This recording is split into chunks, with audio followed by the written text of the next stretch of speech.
Hi, welcome or welcome back. My name is Yu Uying. You can call me Yu Win or Win, and I'm really happy to be here with you in this moment and wherever you are joining me in the world. So I like to start each video with a short practice. And so I wanted to share something that I do that isn't necessarily my practice. Apparently, none of these are mine, but just I have collected them over the years. And this one comes from Buddhism. I don't know if it's all sects, but when I was learning more about Theravada Buddhism in the Thai forest tradition, one of the things that happens is that you dedicate the merits of your practice. So if you have finished a meditation, a formal meditation sit, um, you might then pray that the goodness that came out of your practice can be sent to someone that you know, maybe to a space, maybe to all living beings. There is within the text, you can also find the dedication of merits, and that's going to be within the sutras and the suttas, Suttas, similar to the sutras. But if you wanted to see the formal and where it comes from, you can look that up within Theravada Buddhism texts. And I'll see if I can link that as well in this video. And so, for example, when I finish my yoga poses, I will sit and I will share gratitude for my body, my heart, my mind, my soul, for everything that it did to help me in the practice. And then I will dedicate the merits of my practice to souls that have physically transitioned out of my life, people who have passed away who I'd like to dedicate the merits to. So this includes my father's soul. This includes my twin's best friend, one of my friends on my Buddhist path who was instrumental, and then to my maternal and paternal lineages, souls. So everybody who is an ancestor. And so I might be specific about what I'm dedicating to them, um, mostly for that group because they've passed away and they've moved along somewhere else. I just pray for their highest spiritual evolution. And then I also dedicate the merits of my practice to myself. So, depending on that day, I might, you know, um, wish for my ability to embody my true self, or I might wish for the ability to surrender and to let go of trying to control, right? I will also dedicate the merits of my practice to my twin. And then I had a friend who was experiencing some health issues. So I dedicate the merits of my practice to her for her well being. And then I will dedicate the merits of my practice to all living beings. And so I do this to close out any of my practices, whether yoga, asana, or breath work, or a meditation. So if it's something you're interested in, it can be as non formal as just the thought of, oh, I just meditated for 10 minutes. I just chanted for 30 minutes. I want to dedicate the merits from that session to my friend who found out about a diagnosis. Or you can look through the Buddhist texts to see what the chanting or formal practice looks like. There it is. So, for your toolbox, for your consideration. So, today I wanted to talk about boundaries. And for whatever reason, as this has come out and, become something that more people talk about in pop culture, I still realize that I have resistance around boundaries.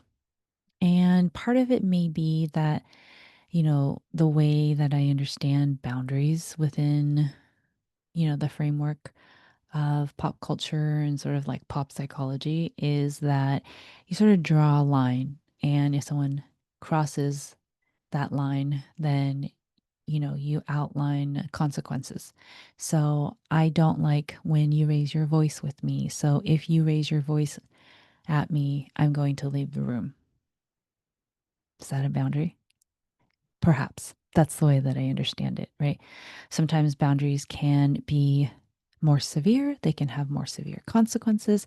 They can be um, maybe, they can vary in terms of like how lenient, but I think that's not the point, right? The boundaries, unless, oh, I do remember this. My friend who is a therapist was talking about how there can be boundaries that are more like, let's say you have a front door, and you leave the front door open. So there's like no boundary at all. Anything can come in and out. Let's say you have, a wooden front door, but you have a mesh screen door. So that's, something a little bit different. Maybe you have, and I forget the name, or actually I don't know the name, but the front door that the top swings out and the bottom swings out independently, but you can also close them together. So maybe you just open the top half and then you leave the bottom half. So some of the things can come through and some of the things can't, depending. Then you might have like a metal screen door, where, maybe it's harder, like it's not as meshy as a screen that's soft and pliable, right?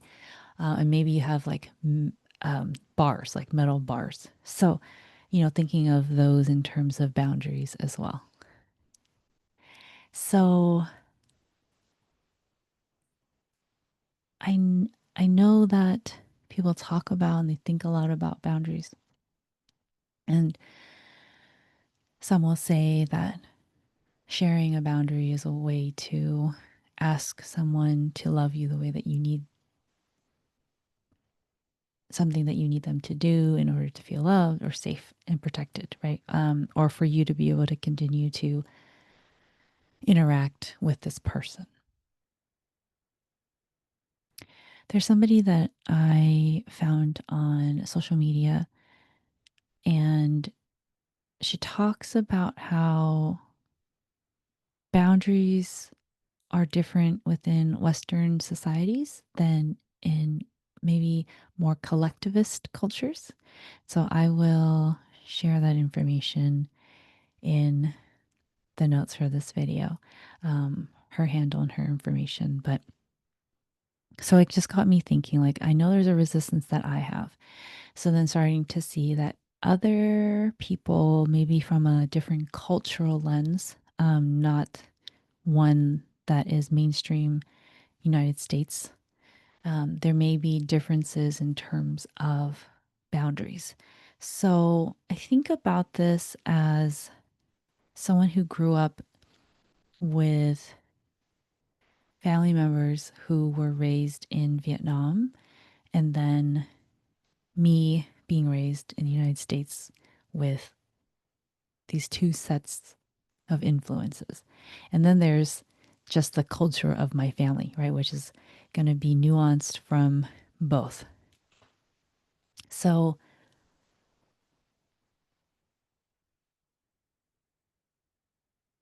boundaries feel a little different when you act as a unit and not as individuals. And granted, there is a different combination of individuality versus collectivism, right? Depending on the day, depending on the situation, depending on the season. So I will acknowledge that. However, within our family dynamic,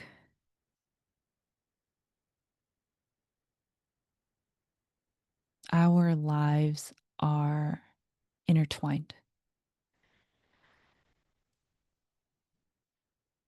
And so sometimes closing the door, putting up the screen door, depending on which version of it, um, putting up a wall can be very difficult, no matter how high or low or um, porous it may be. So I think of boundaries as putting yourself first. So I found a quote, and I will share a link to that, also the image so that we can find out who it is. But she has a quote that more or less says, I stopped subscribing to put yourself first. And instead, I subscribe to the idea of remembering yourself always. So I think one of the things that's happened to me as I've navigated both, but within collective cultures, groups, right? The idea is you're trying to make sure that most people or the whole, right? That things are working for the whole and not necessarily for the individual pieces or people. And so, for example, if you are in a group and people are trying to decide um, what to do for dinner, like where should we eat, where should we go? And so, in an individual, like using an individualistic framework, there might be two people who have certain dietary restrictions. There might be one person who doesn't want something or doesn't like something. And so you're trying to navigate all of these pieces and you're like, why don't we go to a food court and everybody can just choose what they want, right? Within a collectivistic framework, you're trying to choose something that most people will be happy with, even if you might not be happy with it and you might go along with it. So I think the extreme consequence of collectivistic or of a collectivistic framework is that you can lose yourself, right? And so, as I've navigated both, historically, I lose myself. I've lost myself in groups, in relationships, because I have a pattern, I have a learned habit um, out of necessity and just out of like replaying it, where the other person may have a more dominant nature or they're very clear on what they want. And so going along with it feels natural.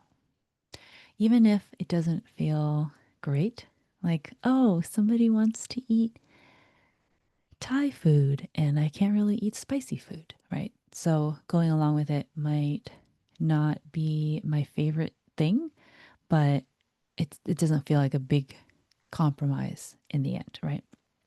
However, if you keep doing that, as I have, there's the ability to lose yourself. And part of losing myself is not always knowing what I want, not always knowing what I need, and definitely not always being able to express what I want if I know what I want, or to express what I need if I know what I need, right? But within a individualistic framework, you always know what you want. You're always expressing what you want, what you need, and it will come at the expense of maybe the other person you're in relationship with or the other people that you're in relationship with. So, um, not to say that neither is good or bad. That's not what this is about, but just to sort of pick it apart for myself as someone who's navigated both worlds and both frameworks, right? So, going back to this idea of putting myself first versus remembering myself always, as someone who has forgotten myself, I feel like remembering myself always is a really good middle path. It's a nice way. It feels like a healthier way for me to be in relationship with others. I don't want to necessarily be someone who cuts somebody off because they didn't do what I wanted or what I needed. um, like a few times, or I don't know. Um, Again, based on my experiences, based on my cultures and norms that I've experienced. But I no longer want to be the person who always does what everybody else wants. And I no longer want to be someone who is not aware of what I want, what I need, what I feel, right?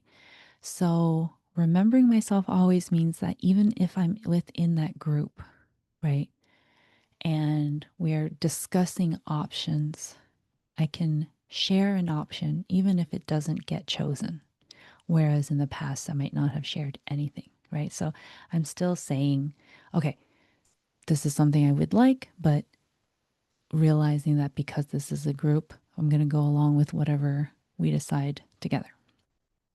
This could also take the form of, if I am feeling tired, but someone needs me to run an errand, do a task, do a chore, how can I remember that I'm tired when I'm doing the chore? Can I take a break before I start the task? Um, if everybody wants to go somewhere after dinner in this group and I'm feeling tired, can I carve out, you know, if I don't feel like I have to go home, if it's not that bad, can I do something that'll help me reset? Or should I just say, I know that, this is important. We don't see each other often, but my system is feeling really worn down and I need to go home. I get to discern and I get to navigate how I'm going to remember myself, even if I don't always get to come first. So, this has been a really helpful and slow in terms of how I'm like exploring it and making sense of it. But I think it's really vital because it's starting to come up in terms of dynamics in relationships. And so I know that as I focus on this and as it surfaces, I think this is going to be a really important pillar for my foundation as I learn to heal some of these pieces and these issues and wounds. And so I just wanted to offer that to you in the case that it supports what you're navigating or just a different consideration if you're in, relationship with someone who's the opposite of your framework. Maybe some things that you can consider about why they're behaving the way that they are, right? Um, Maybe just to give you a little bit more understanding or a possibility or a different perspective. Because I think I'm finding the more possibilities I give myself, the more whole I feel. And I think for our communities, our families, our countries, I think feeling more whole might go a long way. Another thing that has been really helpful for me in understanding boundaries, thank you to my therapist, is thinking about it in terms of energy, right? So these ideas of like doors and walls don't always feel good. The idea of like kicking somebody out of my life doesn't feel good.